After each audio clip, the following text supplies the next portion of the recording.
So, మనం రీసెంట్‌గా చూసినట్లయితే టీసీఎస్ అయితే మ్యాసివ్ లే ఆఫ్స్‌ని అయితే కండక్ట్ చేసింది. సో, దీంట్లో భాగంగా ఏంటంటే వీళ్ళు కంప్లీట్ ఫోర్స్‌లో మనకు 2% అయితే లే ఆఫ్స్ అయితే చేశారు వీళ్ళు. అంటే ఆల్మోస్ట్ 12,000 జాబ్స్ అయితే వీళ్ళు తీసేసినట్లయితే ప్రకటించారనమాట. సో, అసలు ఇట్లా ఎందుకు జరిగింది? దీనికున్న మెయిన్ రీజన్స్ అనేది ఒకసారి డిస్కస్ చేద్దాం మనం. సో, వీడియోలోకి వెళ్ళిపోయే ముందు చాలామందైతే వీడియోని చూస్తున్నారు గానీ, లైక్, షేర్ చేయట్లేదు. సో, దీనివల్ల రీచ్ అనేది తగ్గిపోతుందనమాట మన ఛానల్‌కి. ఖచ్చితంగా లైక్ చేయండి అట్‌లీస్ట్. మీరు సబ్స్క్రైబ్ అది మీ ఇష్టము. నా వీడియోస్ నచ్చితే మీరు సబ్స్క్రైబ్ చేయండి. లేకుంటే అట్‌లీస్ట్ వీడియో నచ్చినట్లయితే మీ ఈ స్పెసిఫిక్ వీడియోకి మీరు లైక్ చేసినట్లయితే కొంచెం ఎక్కువ మందికి రీచ్ అవుతది.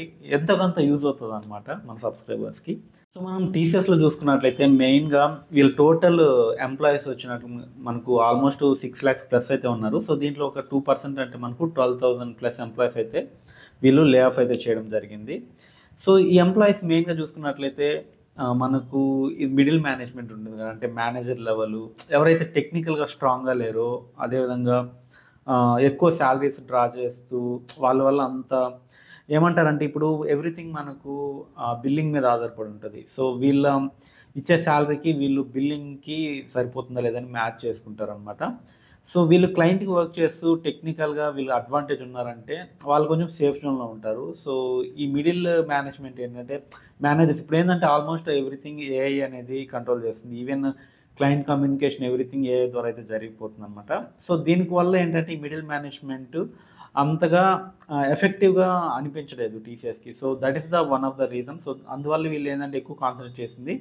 ఎక్కువ సాలరీ ఎవరైతే తీసుకుంటున్నారో, అదేవిధంగా ఎక్కువ మనకు ఏఐని యూజ్ చేసి ఎక్కడైతే రీప్లేస్ చేయొచ్చో అట్లాంటి ప్లేసెస్‌లో వీళ్ళైతే లే ఆఫ్స్ అయితే చేయడం జరిగింది. సో, ఈ లే ఆఫ్స్‌కి కొన్ని కారణాలైతే మాట్లాడుకుందాము. సో, ఫస్ట్ వన్ వచ్చి మనకు ఎకనామిక్ అన్‌సర్టెనిటీ అనమాట. సో, అంటే ఏంటంటే ఓవరాల్ గ్లోబల్ మార్కెట్స్ డౌన్ అవ్వడం వల్ల వీళ్ళకి టీసీఎస్‌కి రావాల్సిన ప్రాజెక్ట్స్ గానీ, బిల్లింగ్స్ గానీ కొంచెం లేట్ అవ్వడం జరుగుతదనమాట. So, cost cutting. సో, వీళ్ళకిచ్చే బిల్లింగ్ ఏముంటదో దాన్ని గూడా తగ్గిస్తారనమాట. ఇప్పుడు ఈవెన్ మీకు డాలర్ రేటు, రూపీ రేట్ ఇవన్నీ కంపారిజను చాలా దీనికి ఎఫెక్ట్ చేస్తాయి. సో, అదే విధంగా మీకు ఈ ట్రంప్ రీసెంట్‌గా అయితే మనకు కొన్ని పెట్టారు గదండీ conditions. Like most of the people Americans ఉండాలి ఎంప్లాయీస్‌గా. సో, ఇట్లా చాలా ఫ్యాక్టర్స్ అయితే దీనికి రీజనింగ్ ఉంటాయి. సో, ఫస్ట్ నుంచి మనకు ఎకనామిక్ అన్‌సర్టెనిటీ. సో, ఓవరాల్‌గా గ్లోబల్ మార్కెట్ పడ్డప్పుడు ఏమవుతదంటే, వీళ్ళకిచ్చే ప్రాజెక్ట్స్ ఏ కంపెనీస్ ఇస్తున్నాయో, సో, వాళ్ళ రెవెన్యూ గూడా తగ్గుతదనమాట. సో, ఆటోమేటిక్‌గా వీళ్ళు బిల్లింగ్ చేసే మెథడ్ గూడా మారిపోతుంది. సో, దానివల్లయితే వీళ్ళకి లే ఆఫ్స్ అయితే చేయడం అయితే జరిగిందనమాట. సో, నెక్స్ట్ రీజన్ చూసుకున్నట్లయితే టెక్నాలజీ చేంజ్ అనమాట. సో, మనకు ఏఐ అనేది ఆల్మోస్ట్ ఎవ్రీథింగ్ టేక్ ఓవర్ చేస్తుంది కదా! సో, ఈ టీసీఎస్‌లో కూడా మోస్ట్ ఆఫ్ ద ప్రాజెక్ట్స్ అని చెప్పలేము. ఈ కమ్యూనికేషన్ వీటన్నిటికైతే ఇంతకుముందు సపోజ్ మా కంపెనీ తీసుకోండి. ఇంతకుముందు ఏంటంటే ఎవ్రీథింగ్ మాన్యువల్ ఉండేది. సో, ఏదైనా ఒక టికెట్ రైజ్ చేస్తే మాన్యువల్‌గా దానికి రిప్లై ఇవ్వడం అట్లా జరిగేది. సో, ఇప్పుడంతా ఏజెంట్స్ మేనేజ్ చేయడం జరుగుతుంది. ఏఐ ఏజెంట్స్ అంటారు వీటిల్ని. సో, ఇవేంటంటే మీకు ఆటోమేటిక్‌గా వాటికి సమ్ ప్రీ డిఫైన్డ్ కమాండ్స్ ఇచ్చేస్తారు. సో, మనం అడిగినప్పుడు అవే రెస్పాండ్ అవ్వడము. వీటి వల్ల ఏంటంటే ఆ ఎంప్లాయీస్ అనేది కంప్లీట్‌గా రీప్లేస్ అయిపోతారనమాట. సో, ఈ ఏఐ టెక్నాలజీ కూడా ఈ లే ఆఫ్స్‌కైతే ఎక్కువ దాన్ని సపోర్ట్ చేసిందని చెప్పొచ్చు. So, most of the I mean ఎట్లా చెప్పొచ్చు అంటే దీన్ని, ఇప్పుడు ఒక క్లయింట్‌తో కమ్యూనికేట్ అవ్వాలనుకోండి. ఒక మెయిల్ కమ్యూనికేషన్ కావచ్చు, మొబైల్ కమ్యూనికేషన్ కావచ్చు. సో, ఎవ్రీథింగ్ ఆటోమేటెడ్ అయిపోయాయి. సో, దీనివల్ల ఏంటంటే ఇప్పుడు మాక్సిమం మేనేజర్స్ అవసరం లేకుండా పోతుంది కొన్ని ప్రాజెక్ట్స్‌కైతే. ఎందుకంటే ఆల్మోస్ట్ ఎవ్రీథింగ్ సో, ఇప్పుడు 10 మంది ఉండే దగ్గర ఒక మేనేజర్ సరిపోతారనమాట. సో, మిగతా అంతా ఏఐ కమ్యూనికేట్ చేస్తది.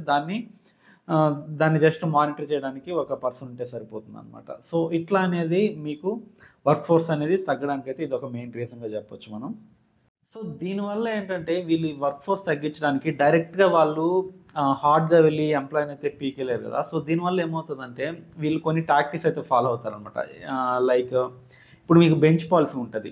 సో, మీకు మెయిన్‌గా సర్వీస్ బేస్డ్ కంపెనీలో చూసుకున్నట్లయితే మీకు 1 మంత్ నుంచి 3 మంత్స్ వరకైతే మీకు బెంచ్ పీరియడ్ ఉంటదనమాట. So, depends upon the project అదేవిధంగా ఆ ఎంప్లాయ్ యొక్క కండిషన్ అనమాట. సో, అతను ఫ్రెషర్‌గా జాయిన్ అయితే అతనికైతే ఎక్కువ టైమ్ ఇస్తారు.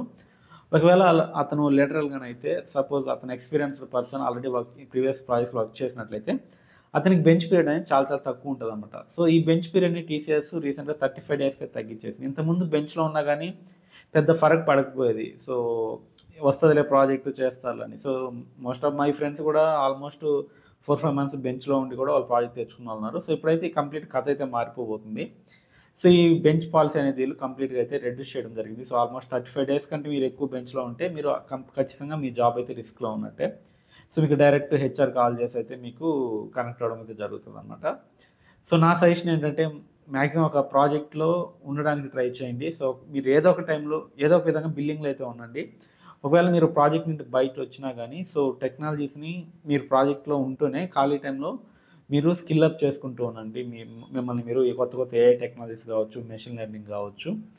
సో అప్పుడేంటంటే మీకు ఈజీగా నెక్స్ట్ ప్రాజెక్ట్‌లో వెళ్ళడానికైతే ఛాన్స్ అయితే ఉంటుందన్నమాట. మీరు అప్‌డేటెడ్‌గా ఉన్నప్పుడే ఇది పాసిబుల్ అవుతుంది. సో నేను స్పెసిఫిక్‌గా టీసీఎస్ గురించే చెప్పట్లేదు. మనం ఒప్పుకోవాల్సిన విషయం ఏంటంటే కొంచెం ఐటీ ఇండస్ట్రీ అయితే కొంచెం డౌన్‌లోనే ఉంది ప్రెజెంట్. సో రెసిషన్ టైప్‌లో నడుస్తూ ఉందన్నమాట. So global uncertainty. సో ఓవరాల్‌గా ఎకనామీ డౌన్ అయినప్పుడు ఆటోమేటిక్‌గా కొన్ని సెక్టార్స్ అయితే మోస్ట్ ఎఫెక్ట్ అవుతాయి. సో ఇప్పుడు ఐటీ ఇండస్ట్రీ అనేది గ్లోబల్‌గా వర్క్ చేస్తుంది కాబట్టి మీకు ఎక్కడ ఏది అన్‌సర్టెనిటీ వచ్చినా ఆ ఎఫెక్ట్ అనేది మొత్తము ఐటీ ఇండస్ట్రీ మీదే పడుతుందనమాట. సో అట్లని చెప్పి మీరు భయపడాల్సిన పని లేదు. మీరు ఒకవేళ స్కిల్స్ ఉండి మీరు ఒక ఫుల్ స్టాక్ డెవలపర్‌గానైతే మీకైతే ఎటువంటి ప్రాబ్లమ్ అయితే ఉండదు. ఎందుకంటే మీరు ఏదో ఒక క్లయింట్‌కి బిల్లింగ్‌లో ఉంటారు కాబట్టి సో మీ ద్వారా వాళ్ళకి లాస్ అనేది ఉండదు కంపెనీకి. సో మీరు వర్క్ చేస్తున్నారు. కంపెనీ క్లయింట్ మీకు బిల్లింగ్ ఇస్తున్నాడు. సో వాళ్ళకి మ్యాచ్ అయిపోతుంది. సో వాళ్ళు ప్రాఫిట్‌లోనే ఉంటారు. మీరు ఎప్పుడైతే బెంచ్‌లో ఉంటారో లేకుంటే మీకు టెక్నికల్‌గా నాలెడ్జ్ ఉండకుండా ఒక మేనేజర్ పొజిషన్ కావచ్చు, ఒక లీడ్ పొజిషన్‌లో ఉన్నప్పుడు మీరు టెక్నికల్‌గా ఏదో ఒకటి చేస్తున్నట్లు వాళ్ళకి తెలియాలన్నమాట. అప్పుడు మాత్రం మీరు సేఫ్ జోన్‌లో ఉంటారు. సో లేకుంటే మాత్రం కొంచెం కష్టం అనే చెప్పొచ్చు. సో అది ఫ్రెండ్స్ జస్ట్ నా ఒపీనియన్ చెప్దామని ఈ వీడియో చేయడం జరిగింది. సో న్యూస్ అయితే చూసాను. ఎక్కడ యూట్యూబ్ ఏదో ఓపెన్ చేసినా మనకు ఏ న్యూస్ పోర్టల్ చూసినా ఈ టీసీఎస్ లే ఆఫ్స్ గురించి అయితే ఎక్కువగా హైలైట్ చేసి చూపిస్తున్నారు. సో మనం కూడా కొంచెం డిస్కస్ చేద్దామని అయితే ఈ వీడియో చేస్తున్నాను. సో మీ ఒపీనియన్ ఏంటి కమెంట్ సెక్షన్‌లో రాయండి. ఎవరైనా టీసీఎస్‌లో వర్క్ చేస్తున్నట్లయితే ఖచ్చితంగా కమెంట్ సెక్షన్‌లో రాయండి. అదేవిధంగా వీడియోని లైక్ చేయండి. ఎక్కువ మందికైతే రీచ్ అవుతుందన్నమాట. సో అది ఫ్రెండ్స్ నెక్స్ట్ ఇంట్రెస్టింగ్ వీడియోతో మళ్ళీ మీ ముందుకు వస్తాను. అంతవరకు సెలవు. This is Mahesh signing off. Bye bye.